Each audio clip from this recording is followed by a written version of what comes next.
Bueno, vamos a empezar dando gracias, porfas, para que se me bajen los nervios y usted le ore a Dios, que Dios le hable.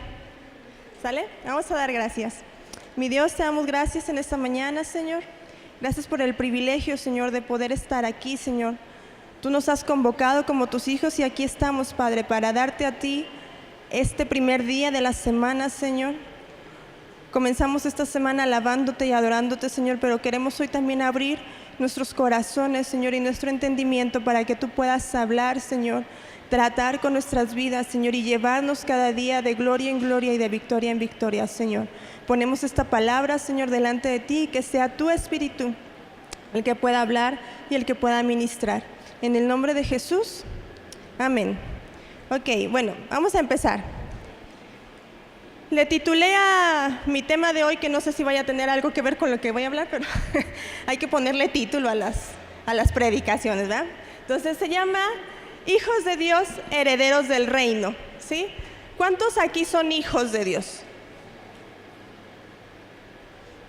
O sea, todos los demás o están dormidos o no tienen idea de qué es ser hijo de Dios. Ok, somos hijos de Dios, ¿sí? Vámonos porfa a Juan 1:12. Vamos empezando por ahí.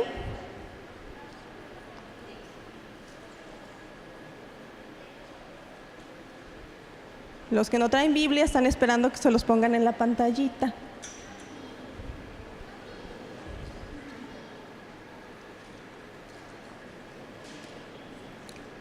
Dice así, Juan 1:12. Mas a todos los que le recibieron, los que creen en su nombre, les dio potestad de ser hechos hijos de Dios, ¿sí? Esta porción la hemos leído muchas veces, es parte de los fundamentos de nuestra fe, ¿no? Dice aquí esta porción, a los que le reciben y a los que creen. El requisito que Dios te pone para ser su hijo solamente son estos dos: recibe a Jesús y cree en Él. Por eso los que levantaron su manita y dijeron yo soy hijo de Dios, es porque han pasado por estos requisitos. Han recibido a Jesús y han creído en Él, ¿cierto? Y nos encanta, bueno, a mí me encanta, a los cristianos nos encanta incluso hasta cantar que somos hijos de Dios. ¿Cuántas canciones se saben de que somos hijos de Dios? Un montón, ¿no? Podríamos pasarnos todo un culto de adoración cantando canciones de que somos hijos de Dios, porque la verdad es que es algo hermoso el saber que Dios te recibe como su hijo, ¿no? Esta última canción que cantábamos decía, el Rey de Reyes me adoptó, ¿sí? Y entendemos que no merecíamos, pero Él nos adopta y nos llama hijos, ¿verdad que sí? Y es precioso saber que eres hijo de Dios, pero esta parte de aquí es solo el primer paso. El recibir a Jesús, el creer en Él, es solo la primera parte de ser hijo de Dios. Nosotros tenemos hijos naturales, ¿no? Y Dios nos enseña muchas veces las cosas espirituales a través de lo natural, como para que nos quede más claro y lo podamos entender. Yo tengo dos hijos naturales, uno de 10 y uno de 6. Sí, ya se me olvidó. No, sí, es que los acaba de cumplir.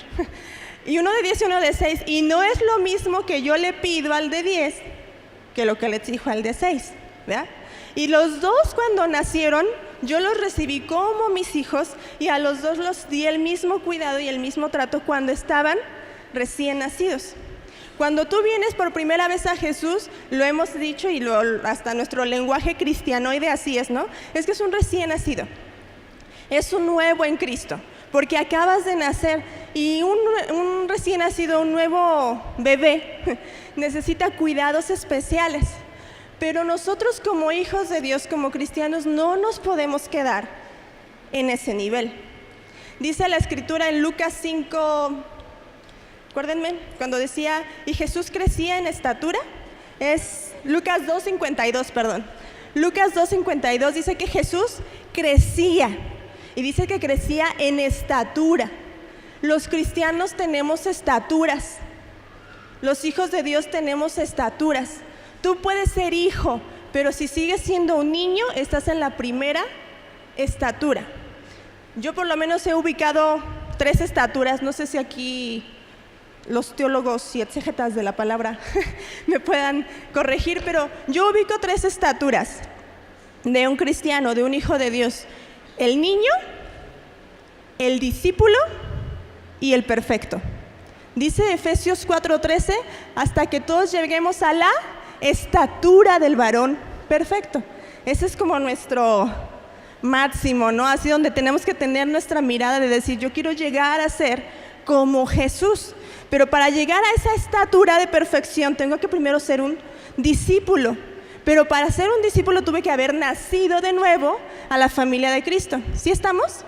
Entonces yo puedo ser un niño, puedo ser un discípulo o puedo estar en la estatura del varón perfecto. Yo no llego todavía. Yo siento que estoy en la estatura del discípulo, ¿sí? Pero todos nuestra meta debe ser caminar hacia la estatura del varón perfecto. Ahora, ¿en qué estatura estás? Porque piensen, por ejemplo, en lo natural. El promedio de vida son, ¿qué? 70, 80 años más o menos, ¿no? Imagínense uno así muy longevo, de 85 años de vida. De esos 85 años de vida, ¿cuánto tiempo fue bebé? ¿1 o 2 años? Realmente es un periodo cortitito a comparación de todo lo que vivimos, ¿sí o no? Es un periodo bien corto que hasta las mamás ya grandes siempre te aconsejan, ¿no? Disfrútalo mucho, el tiempo se pasa volando, porque de verdad así es. O sea, el tiempo que te dura un niño es cortísimo. Mi hijo ahorita ya tiene 10 y yo digo, ¿en qué momento? ¿En qué momento estaba yo embarazada? Se fueron 10 años rapidísimos. Y espiritualmente hay veces que somos niños de 20 años. Nací a Cristo hace 10 años, pero sigo siendo como bebé. Todavía me tienen que dar, todavía me tienen que cambiar, todavía me tienen que moler la papilla para que me la coma. Y en la estatura del crecimiento no se ve. No has crecido, no has dado el siguiente paso al siguiente nivel de crecimiento. ¿Sí estamos? Tal vez tú dices, no, yo ya lo di, ok, entonces estoy en la estatura de un discípulo. Me he convertido en un discípulo. ¿Y por qué es importante ir creciendo? Porque los hijos, lo hemos leído también en la palabra, un hijo tiene un padre que le da y un hijo es un heredero, ¿verdad que sí? Nosotros heredamos cosas de nuestros papás, pero no hereda cualquier hijo, ¿o sí? ¿Tú le darías la herencia a un hijo de 2 años? Se les llama, ¿cómo se les llama? No me acuerdo. Cuando muere el papá y el niño está muy pequeño, para reclamarlo hay un albacea o algo así, ¿sí? Que es una persona mayor, madura, que pueda hacer realmente la administración de eso que se le hereda. No se lo vas a dar al chamaco.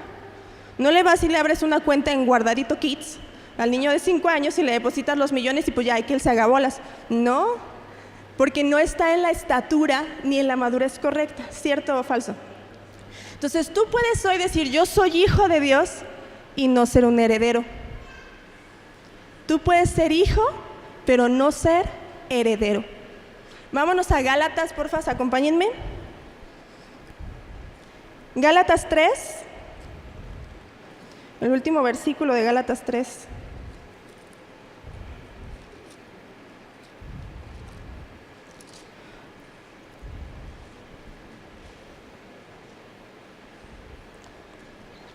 Dice ahí, Gálatas 3:29, y si vosotros sois de Cristo, ciertamente del linaje de Abraham sois y herederos según la promesa.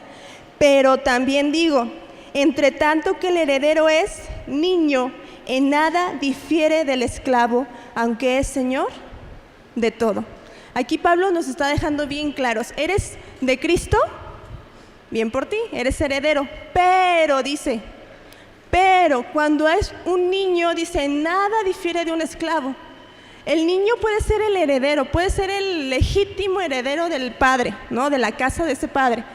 Pero mientras sea niño, dice, es igual al esclavo. Es igual. Aunque sea dueño de todo, es igual.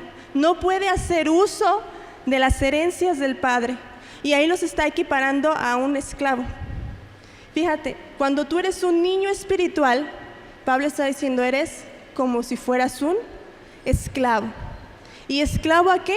Esclavo al pecado. Porque un niño espiritual sigue batallando con su carnota pecaminosa, ¿sí? Si tú eres niño espiritual, tú te vas a identificar con esta parte de que no puedes dejar tu pecado, de que vuelves a caer y lo intentas y estás consciente y tú sabes los pasos del arrepentimiento y tú sabes que pecas y vienes al trono de la gracia, te arrepientes, Dios te levanta, pero resulta que vuelves a caer. Eres un esclavo. Está hablando de que eres un niño, tu estatura todavía es de un niño espiritual, ¿sí? La otra estatura decíamos es ser un discípulo, ¿sí? En Mateo 5, cuando empiezan las bienaventuranzas, en el primer capítulo dice que Jesús, estaba la multitud, dice que subió al monte y empezó a enseñar. Y la multitud se quedó abajo y los que subieron con él, ¿quiénes fueron? Sus discípulos. Subieron, ¿sí? Un discípulo sube su nivel de compromiso, sube su nivel de consagración, sube su nivel de entrega. Un discípulo se esfuerza por estar donde está su maestro. A un niño, si tú lo quieres llevar al monte, a un niño por lo general lo vas a tener que cargar, que hay que seguir así acarreando y ir al paso del niño, pero un adulto sube solo, ¿sí o no? Bueno, esperemos, en algunos casos, ¿sí? Pero un discípulo es aquel que sube tu nivel de pasión por Jesús, sube tu nivel de entrega, sube tu nivel de búsqueda de Dios. Ya no nada más le buscas para ver qué te puede dar, ¿no? Porque un niño eso hace. Un niño es papá dame, papá cómprame, papá llévame, papá quiero esto. Pero ya un discípulo es alguien que sube su nivel y no solo está diciendo, a ver Dios, ¿qué me vas a dar hoy? Sino que pregunta, Dios, ¿qué voy a hacer hoy por ti? ¿En qué me vas a usar? ¿Qué es lo que tú quieres que yo haga? ¿Sí estamos? ¿Y el del perfecto?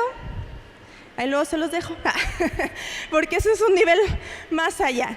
Yo nada más he encontrado a 2 personas en la Biblia que Dios les llamó perfectos. A Noé y a Job. Creo que son los únicos. Porque a Moisés le llamó manso, a Abraham le llamó su amigo, pero así que les haya llamado perfectos, yo nada más ubico a esos 2. Y aún así Job, fíjense todo lo que le pasó. Y era hombre perfecto, pero esa es nuestra meta, ¿no? Ok, pero entonces yo les quiero hablar de una historia hoy.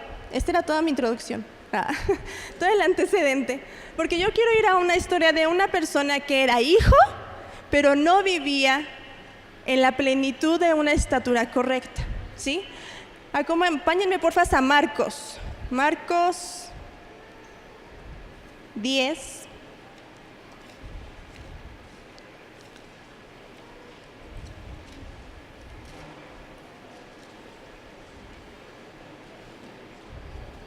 Marcos 10:46.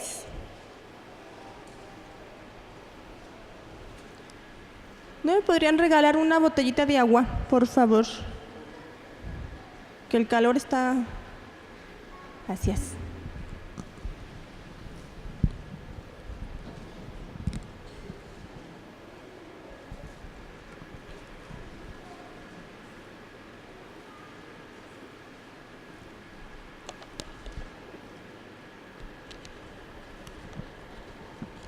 ¿Ya están?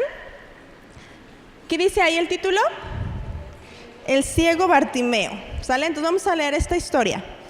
Dice así: entonces vinieron a Jericó, y al salir de Jericó, él y sus discípulos y una gran multitud, Bartimeo el ciego, hijo de Timeo, estaba sentado junto al camino, mendigando. Y oyendo que era Jesús Nazareno, comenzó a dar voces y a decir: Jesús, hijo de David, ten misericordia de mí.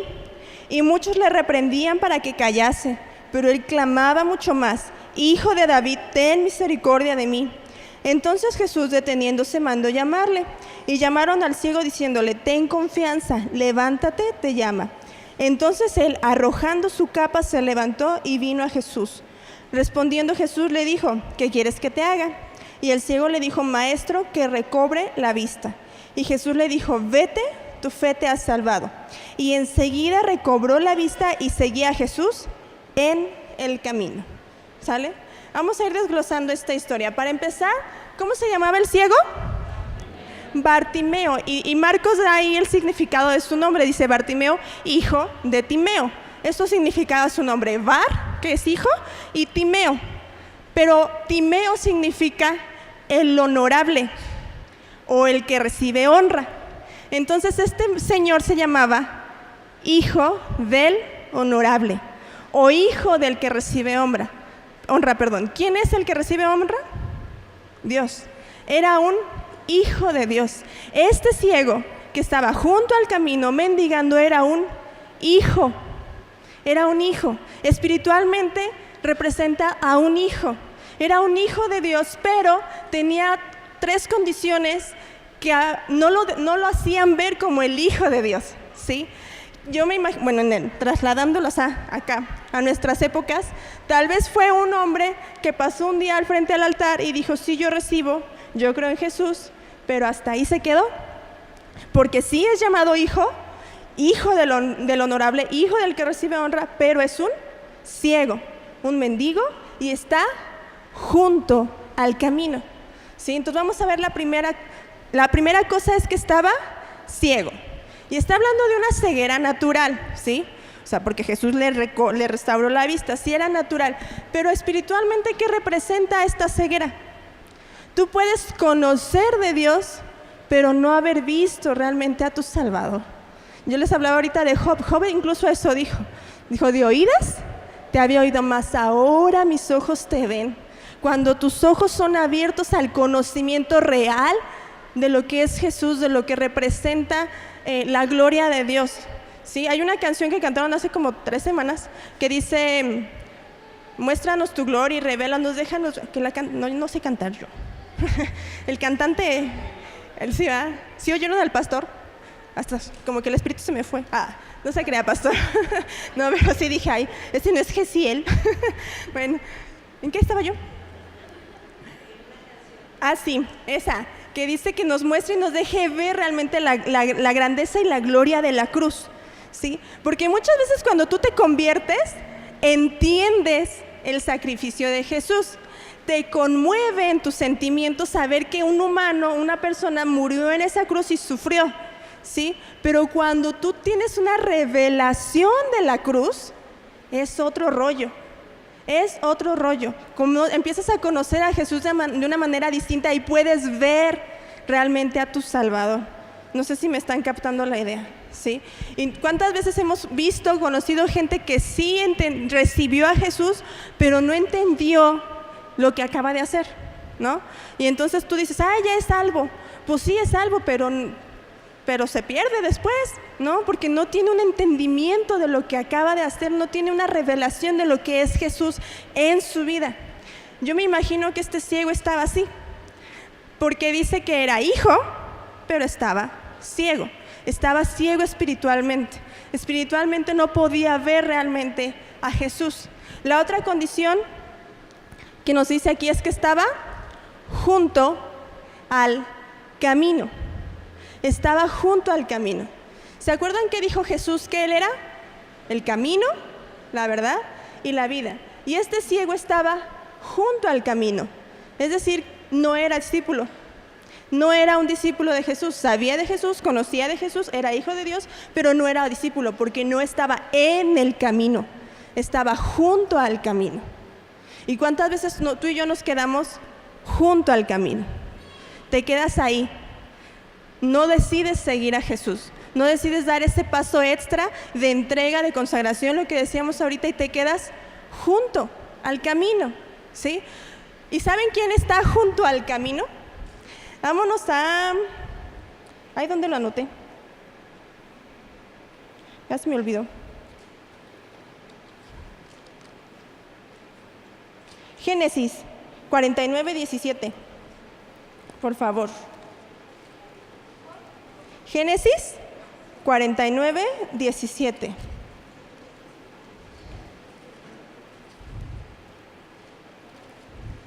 Todo el capítulo está Jacob profetizando a sus hijos, a sus descendientes. Y en el 17 le toca una profecía bien bonita a Adán. ¿Ya están? Dice, será Adán serpiente junto al camino, víbora junto a la senda, que muerde los talones del caballo y hace caer hacia atrás al jinete. ¿Quién está junto al camino? La serpiente. la víbora. ¿Y quién es la víbora? No es la suegra, ni tu comadre. Satanás fue representado por medio de una serpiente, ¿sí? Satanás está junto al camino. ¿Y cuál es su labor? ¿Qué es lo que dice que él está haciendo? Está esperando para poder morder y hacer caer, ¿sí? Si tú estás junto al camino, probablemente la serpiente te mordió. Probablemente en un momento de descuido, de falta de fe, de falta de consagración, la serpiente te mordió. Y el cometido de la serpiente era hacerte caer, hacerte retroceder, te deja ahí. Ahí donde te caíste, ahí te quedas junto al camino, ¿sí? Y una persona que está junto al camino puede escuchar, puede ver las cosas, bueno, en este caso ni veía, nada más escuchaba, ¿no? Puede escuchar lo que sucede en el camino, puede darse cuenta de las bendiciones que hay en el camino, puede incluso hasta hablar, ¿no? Hablar de las cosas buenas que suceden en el camino, pero no está en el camino. Fue mordido por la serpiente, fue engañado. Por eso dice que es esclavo. ¿Se acuerdan lo que leíamos en Gálatas? Niño, esclavo, es lo mismo. Una persona que ha sido mordida por Satanás se convierte nuevamente en un esclavo del pecado. Y Bartimeo vivía como esclavo. ¿Por qué vivía como esclavo? Porque era ciego y mendigaba. ¿Qué hace un ciego y un mendigo? ¿Es libre? ¿Hace lo que se le pega la gana? ¿Va a donde él quiere? ¿Hace lo que él... ¿Va que no? ¿Qué hace? Depende de otros. Yo me imagino que a este ciego, como a muchos que conocemos en la ciudad, lo llevaban todos los días y lo sentaban ahí junto al camino, le ponían su botecito y órale a pedir. Y era esclavo de su propia condición, ¿sí? Un hijo de Dios que no ha crecido y que se quedó junto al camino, que en un momento te descuidaste, que tal vez tú dices, sí, yo creía, yo sí acepté a Jesús, pero me descuidé y la serpiente me mordió. Y sigues viviendo engañado, sigues viviendo batallando con tu pecado y estás junto al camino. No puedes seguir a Jesús mientras estés junto al camino, porque Jesús no te dice, ven y sígueme junto al camino. Jesús te dice, ven y sígueme y camina detrás de mí, ¿cierto? Tienes que estar en el camino con Jesús. Tú no puedes ser un seguidor de Jesús si estás junto al camino. Por eso decía yo, no era discípulo, era un creyente. Y era un buen creyente. ¿Por qué? Porque ¿cómo le clama a Jesús? Le dice, Jesús, hijo de David. Aparte era entendido este cieguito. Perdón, se oyó feo, ¿eh? Bueno, que al cabo ya no me oye. Era entendido porque hizo una declaración. Fue el primero en declarar públicamente que Jesús era el Mesías. Ese nombre de Jesús, hijo de David, era el nombre que se le daba al Mesías. Los judíos entendían perfectamente que el Mesías iba a provenir de la genealogía de Jesús, de David. Entonces, al que se le llamaba hijo de David era el Mesías. Capítulos atrás, creo que en el 8, es cuando Pedro hace su maravillosa y grandiosa declaración, que donde Jesús les pregunta, ¿y ustedes quién dicen que yo soy? Y entonces Pedro le contesta, nosotros hemos visto y hemos creído que tú eres el Cristo, el Hijo del Dios viviente. ¡Wow! Los discípulos recibieron esta revelación. ¿Pero qué les dijo Jesús? Shh, calladitos. Le dijo Jesús, sí soy, pero no digan, ¿sí? Guarden silencio. Y este mendigo ciego, no, ¿cómo? Sí dije mendigo bien, ¿verdad? Sí, ya ven, me hicieron sentir. Que sonó feo, ¿verdad? Pero bueno, así estaba. Se le ocurre publicarlo así, a voz en cuello, gritar que Jesús era el Mesías. Jesús les había dicho a sus discípulos, guarden silencio. Es como cuando tú te enteras de un secreto y la persona te dice, no sé, yo me acuerdo cuando me iban a pedir, que me iba a dar a buscar el anillo, toda la iglesia sabía, toda la iglesia. Sí, todos sabían. Ese día llegó conmigo a mi casa una amiga y estaba así como que, ¿qué vas a hacer, no? Y así de esas preguntas que dices, pues, ¿a ti qué te importa? Pues va a venir mi novio, no sé, así, ¿no? Bueno, total que todos sabían, menos yo. Porque obviamente Oscar les había dicho, chitón, guarden silencio porque no es el tiempo. Entonces así estaba Jesús con sus discípulos. Sí, ya descubriste el secreto, pero guarda silencio. Todavía no es tiempo de que la gente se entere. Y capítulos adelante, un ciego da a conocer la identidad de Jesús. Revela quién es Jesús, imagínense. Y lo empiezan a callar. Yo me imagino que eran los discípulos que dijeron, o sea, si a mí me dijo que me callara, como tú, ¿por qué andas así gritándolo, no? Y lo empiezan a callar, pero cuando Jesús oye, yo me imagino que cuando Jesús oyó esa declaración, dijo, este está entendido, este sabe quién soy, ¿no? Y cuando tú sabes quién es Jesús, tú puedes clamar de verdad, sabiendo que Jesús te va a responder. ¿Sí? Si Bartimeo no hubiera sabido quién era Jesús, tal vez hubiera pasado como muchas otras procesiones pasaron junto a él, y tal vez se hubiera conformado con estirar la mano, pues ahí viene mucha gente, pues hay que aprovechar, estirar la mano a ver cuánto me cae. Pero él oyó que era Jesús y sabía quién era y clamó, porque sabía que él era el que lo podía sacar del camino y meterlo con él, ¿sí? Y luego, entonces estaba junto al camino, ese era el punto, ¿verdad? Estaba ciego, estaba junto al camino, y el otro era, ¿qué era? Un mendigo, sí, un mendigo, un mendigo.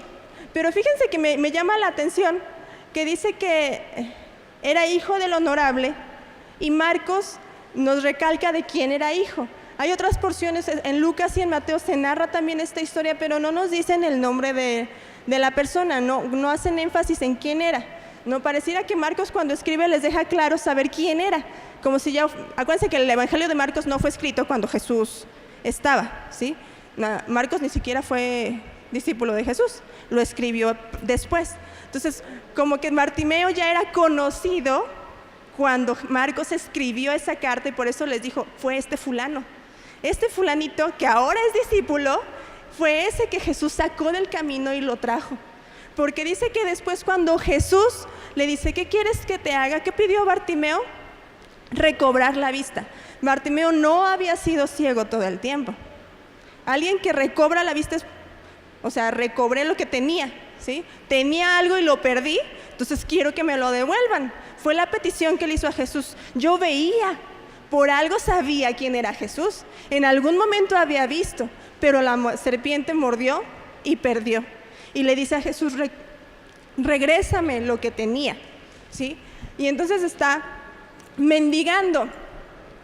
Perdónenme que se me traba la saliva.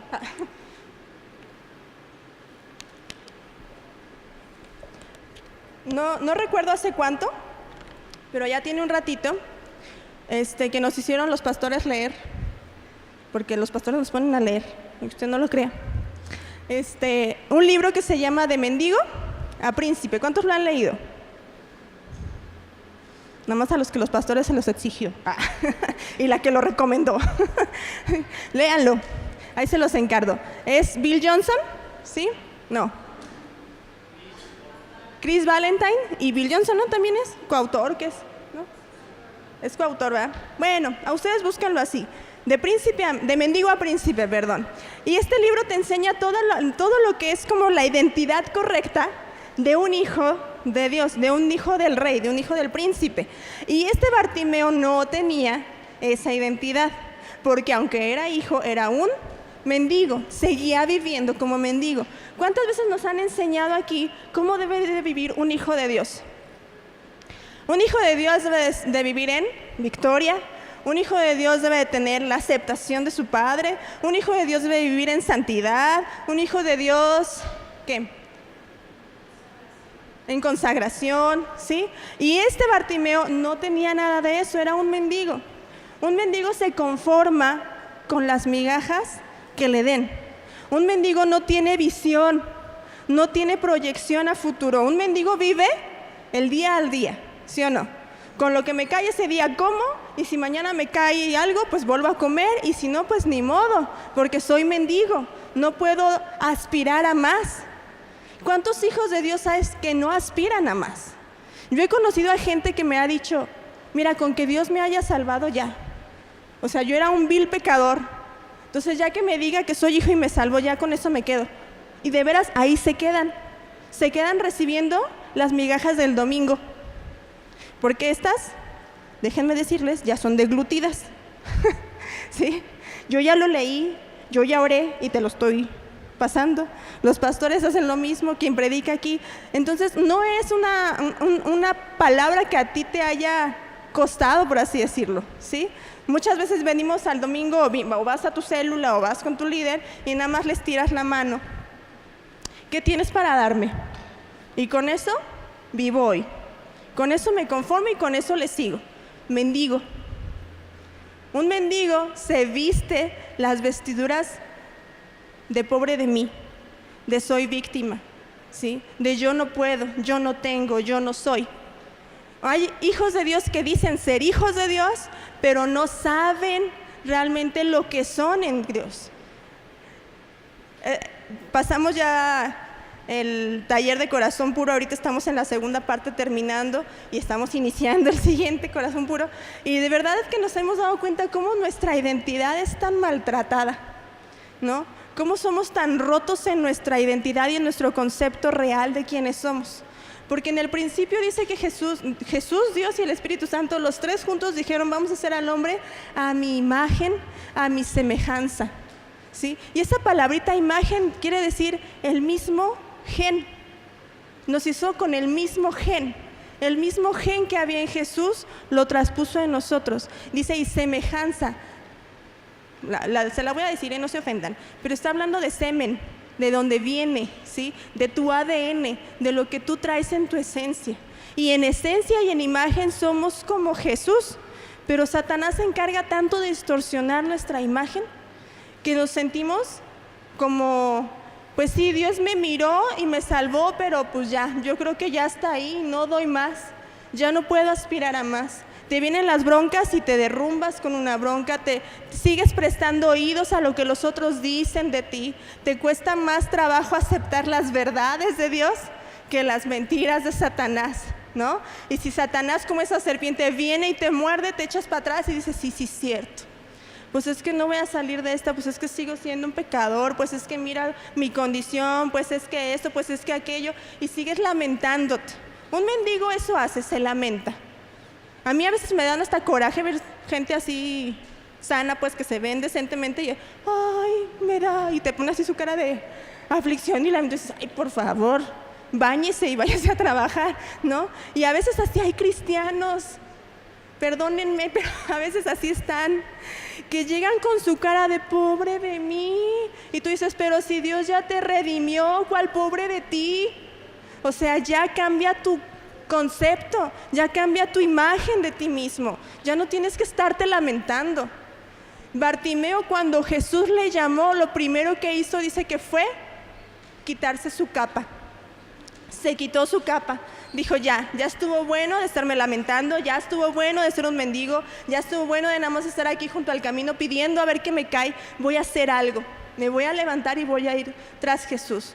Y a veces los cristianos se cargan su capita, se cargan su capa y entonces van por la vida arrastrando su capa y cuando nos conviene, ¡pum!, me visto de mendigo y vuelvo a lamentar mi vida, vuelvo a lamentar. Yo he escuchado gente que te platica su pasado 1001 veces con el mismo sentimiento, de dolor, de derrota, de pobre de mí, y tú dices, pues sí, platícamelo, pero platícamelo para ver lo que Jesús ya hizo.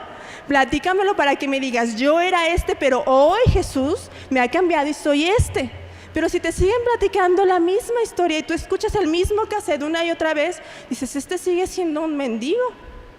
Este sí es hijo, sí recibió a Jesús, pero sigue en una condición de mendigo, ¿sí? Seguimos en esa estatura, seguimos en una estatura muy bajita. No hemos dado ese brinco a la estatura que Dios quiere que lleguemos, ¿sí? Entonces, 3 cosas: estaba ciego, estaba junto al camino y era un mendigo, ¿sí? ¿Era hijo? Sí, pero vivía en estas 3 condiciones. Y yo les decía hace rato, algo que agradó a Jesús, yo creo, es que Él reconoció quién era, ¿sí? Yo creo que hubo un momento en la vida de Bartimeo, porque ahí Jesús ya está, pues creo que es de sus últimos milagros, o sea, ya llevaba un camino recorrido, no era un desconocido, Jesús ya era conocido, Jesús ya se hablaba de Él en las ciudades, y yo creo que en Jericó ya había hecho lo que en muchas otras ciudades había hecho, ya había sanado, ya había liberado, ya había hecho milagros, y Bartimeo había escuchado. Bartimeo había escuchado y Bartimeo tomó la decisión de que ese era el día en el que iba a volver al camino. Ese iba a ser el día en que iba a dar el paso, iba a dejar sus ropas de mendigo y iba a pedir volver a ver a Jesús, ¿sí? Y entonces cuando Jesús le llama y hace el milagro sobre su vida, ¿Jesús qué le dijo? Vete, tu fe te ha salvado. Me pediste recobrar la vista, te la doy. Si quieres, te puedes ir. ¿Y cuántas veces Jesús nos dice así, no? Jesús te toma, tú llegas y le dices, es que necesito que me ayudes con esto. Y Dios ve tu fe y dice, sí, reconoces quién soy yo. Sabes que soy el Cristo, sabes que yo soy el que te puedo sacar de eso. Ahí está tu milagro. Pero te dice, vete. Si quieres, eres libre. Eres libre. Pero Bartimeo, yo creo que vio, yo me lo imagino así, volteó a ver su rincón junto al camino donde se sentaba todos los días a mendigar, vio el camino y vio a Jesús y dijo, no me voy. ¿Cómo? ¿A dónde me voy? ¿Me regreso ahí? Pues sí, ya no estoy ciego, ya veo, pero lo que conozco es ahí, junto al camino. Yo no sé lo que es estar en el camino, me la he pasado junto al camino.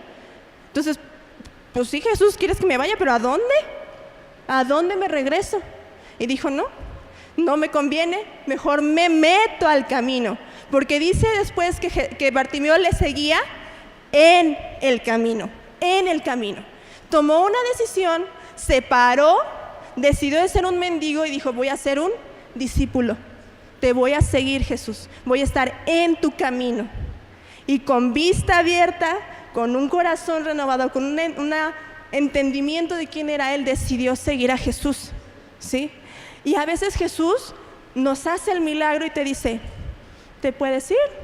Vete. ¿Querías tu familia restaurada? Ahí está. ¿Querías que sanara esto? Ahí está. ¿Querías unas buenas finanzas? Ahí están.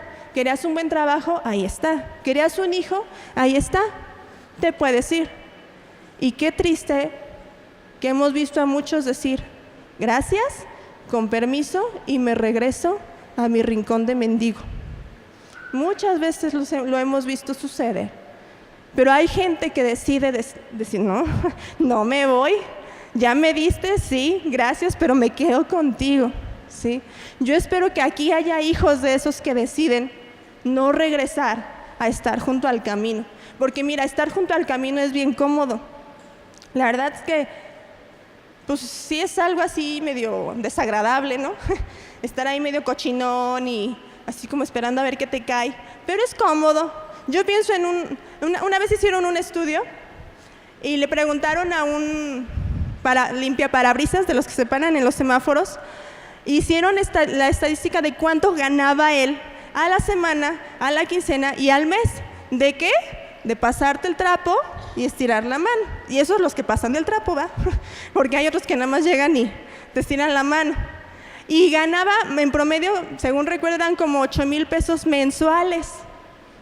Y le preguntaron a un recién egresado que había logrado entrar a una empresa después de por fin terminar su carrera, ¿cuánto te están pagando? No, pues el que agarré, porque pues era así como que lo agarras o le sigues batallando, me pagan 6,000, 7,000 pesos. Entonces decías, no, pues vámonos todos a limpiar parabrisas, ¿no? Compremos nuestra cajita de mazapanes y vámonos a mendigar por las calles, porque es bien cómodo, ¿a poco no? Yo los veo y no creo que tengan mucha preparación. Yo no creo que se levanten en las mañanas y se tengan que mentalizar y prepararse y llevar una dieta adecuada, cuidar su imagen y todo para poder estirar la mano y pedir. ¿O sí? Pues no. Y los cristianos mendigos así somos. No nos esforzamos. No has cambiado tu imagen, no estás cambiando tu mentalidad. No, es cómodo estirar la mano. Es cómodo. ¿Y vas a subsistir? Sí. Sí vas a subsistir. ¿De qué vives y sobrevives? Pues sobrevives. Cochino, pero vives, ¿no? Maloliente, pero vives. Medio despreciado, pero vives. Y a veces así nos conformamos. Pues sí, ya soy hijo, soy salvo. Pues sí, medio huelo mal porque me sigo embarrando, la verdad. Sigo siendo esclavo del pecado y pues ahí me embarro de vez en cuando, pero pues aquí, lo que me quieran dar, ¿no? Y Bartimeo dijo, ya, o sea, ya basta. Suficiente ha sido mi tiempo junto al camino. Yo quiero y necesito estar en el camino con Jesús. Y por eso se atrevió a levantar su voz y a clamar, Jesús, ten misericordia de mí. La misericordia de Dios alcanza al inconverso, pero alcanza también al que es hijo. La misericordia de Dios no se limita solo al que no le conoce, va a tener de él misericordia. La misericordia de Dios es para todos y todos los días. ¿Cuál fue la misericordia que tuvo Jesús en ese momento? Lo trajo al camino. Cuando tú haces misericordia a alguien, le estás diciendo, ven, vente al camino. Te conviene estar acá en el camino, ¿sí? La misericordia de Dios es para lanzar el llamado a salvación, pero también es para traerlos, para discipularlos. Si tú estás siendo discipulado, déjame decirte, están teniendo misericordia de ti, ¿sí? Porque hay alguien que te está queriendo guiar y es un acto de misericordia. Es un acto de misericordia el tomar el reto de agarrar a un mendigo y cambiarle su manera de vivir para que permanezca en el camino, ¿sí? Entonces agradécele al que ha tenido misericordia de ti, aparte de nuestro Dios, ¿verdad? Okay. ¿Sí estamos? ¿Quedó claro? Ok.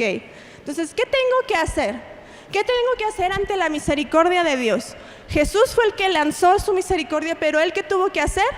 Se tuvo que levantar, se tiene que levantar. No nada más cuando le dijeron los discípulos, primero les digo que lo callaban, ¿no? Así como que cállate. Pero ya después cuando Jesús les dijo, no, déjenlo que venga. Le dijeron, ten confianza, te llama. Y entonces Bartimeo agarró valor, confió en que Jesús era el que lo estaba llamando y se levantó. A pesar de que estaba ciego, no se esperó a que lo agarraran y lo llevaran con Jesús. Él se levantó. Tú te tienes que levantar. Cuando tú te encuentras en una condición de estas, tú no te puedes quedar esperando que alguien venga y te levante. Tú te tienes que levantar confiando en que es Jesús el que te llama. Jesús es el que llama, ¿sí? Después dice que dejó su capa y enseguida entró en el camino. Y entró en el camino y regresamos a Mateo 5, donde dice los discípulos subieron. Una vez que Bartimeo decidió entrar al camino, le entró a los cocolazos, le entró al trabajo, le entró al desgaste, le entró a la renuncia. Decidió subir, decidió esforzarse, decidió dejar lo que había de lado para enfocarse en lo que Jesús tenía para él. Eso es ser un discípulo. Un discípulo es aquel que deja de lado y que deja atrás muchas cosas. Jesús les habló muchas veces a la gente. ¿Se acuerdan del joven rico? ¿Qué tenía que dejar? Sus riquezas, todo, ¿sí? Porque él era rico carnalmente, pero no era rico en espíritu, ¿sí? Le dijo también a otros, el que no deja a padre o madre, no es digno de mí. A otro que le dijo, déjame voy y entierro, le dijo, que a los muertos entierran a sus muertos, si tú quieres ahorita sígueme. A sus discípulos dejaron todo y le siguieron. Entonces, el ser discípulo implica renuncia, implica renunciar a lo que yo deseo, a renunciar a mi comodidad, renunciar incluso a mis preceptos, a mis ideas, a mis concepciones de vida, para decidir seguir a Jesús. Y entonces poder estar en el camino y ser heredero. Es muy diferente ser heredero a ser solamente un hijo. Muchas veces nos han enseñado, reclama las promesas de Dios para tu vida. Y sí, la Biblia está llena de promesas. Pero yo también encuentro promesas en las que dice, si no haces esto, pues no vas a obtener esto. Y muchas veces las condiciones que Jesús te pone son esas, ¿no? O sea, pues deja esto para que recibas esto. Y un heredero que entiende esa parte dice, ok, voy a renunciar a esto para obtener una mayor recompensa. ¿Se acuerdan del hijo pródigo? El hijo pródigo era hijo, vivía en casa, pero no era heredero. Y se le ocurrió pedir la herencia. Y Dios en su misericordia, representando a ese padre, se la dio. Pero ¿qué pasó? Se perdió.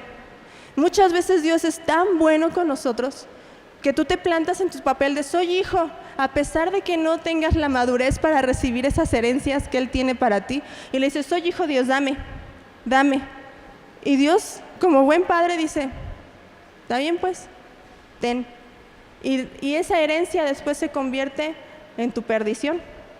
Lo que Dios buscaba para tu bien se convierte en un mal, ¿sí? Porque necesitamos tener una estatura correcta para alcanzar las bendiciones, las herencias de Dios. Un heredero no pide, un heredero recibe nada más, ¿no? Pues te moriste y lo que me quieras dejar. Pero un heredero no está pidiendo así como que, a ver, ¿a qué hora te mueres? Ya dámelo. O sea, pues no, si tú eres decentemente hablando, o sea, un heredero no está pidiendo y reclamando y gastándose la herencia antes del tiempo.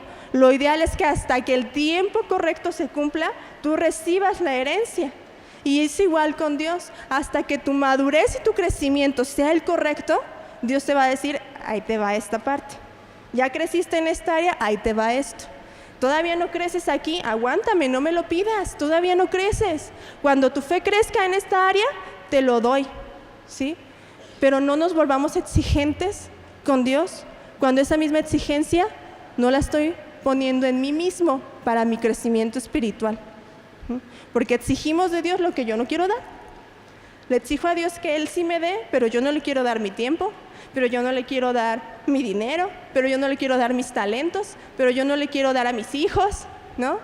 Hasta que tú subas a esa estatura, vas a de ser igual a un esclavo. Hasta que de verdad te decidas a estar en el camino con Jesús, vas a comenzar a ser un discípulo que recibe la herencia de su Padre. En Mateo 5, vámonos porfa a Mateo 5, se las platiqué hace ratito. Son las bienaventuranzas. Ya con esta acabo para que no se duerman.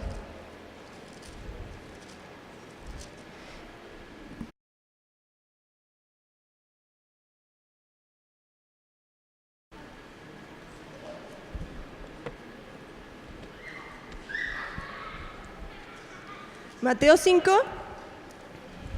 Vamos a ver quiénes son los herederos, quiénes son los que heredan. ¿Qué condición tiene que estar en mi corazón para yo poder ser un heredero?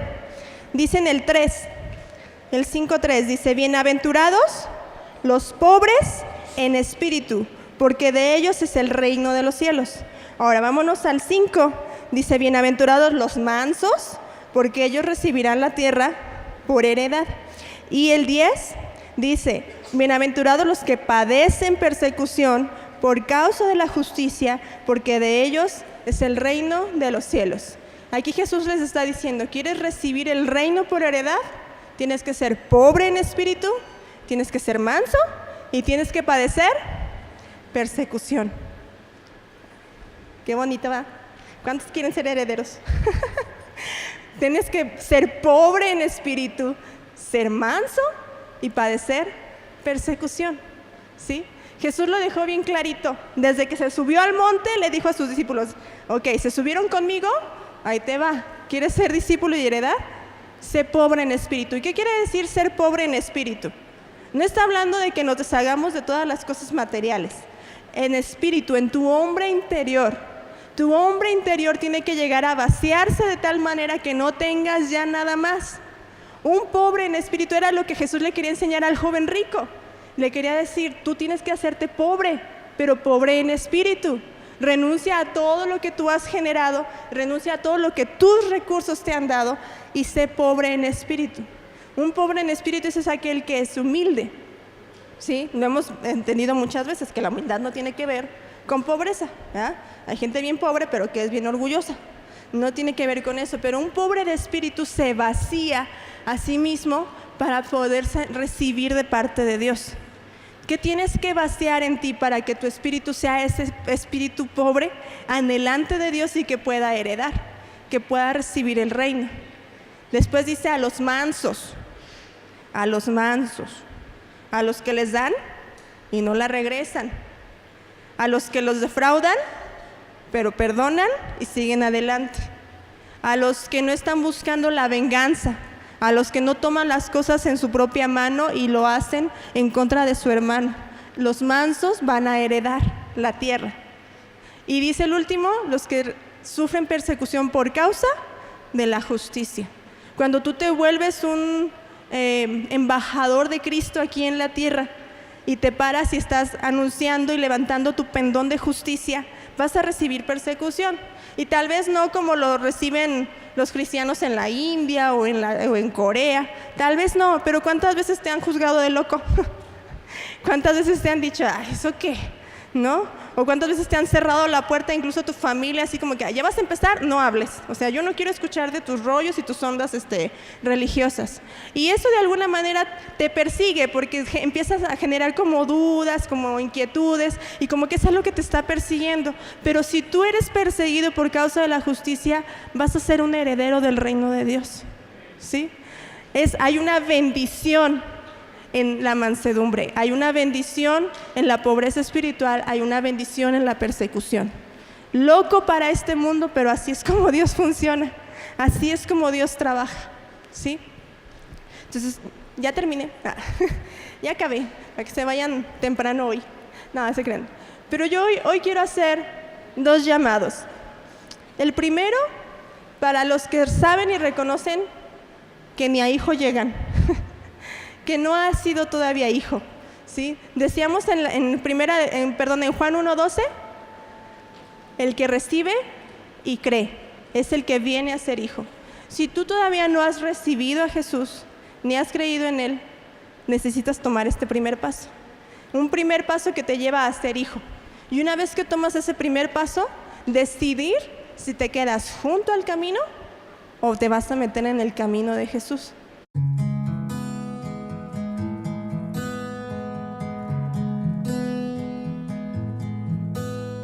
Anhelo sentir tu presencia, anhelo poder escuchar tu voz.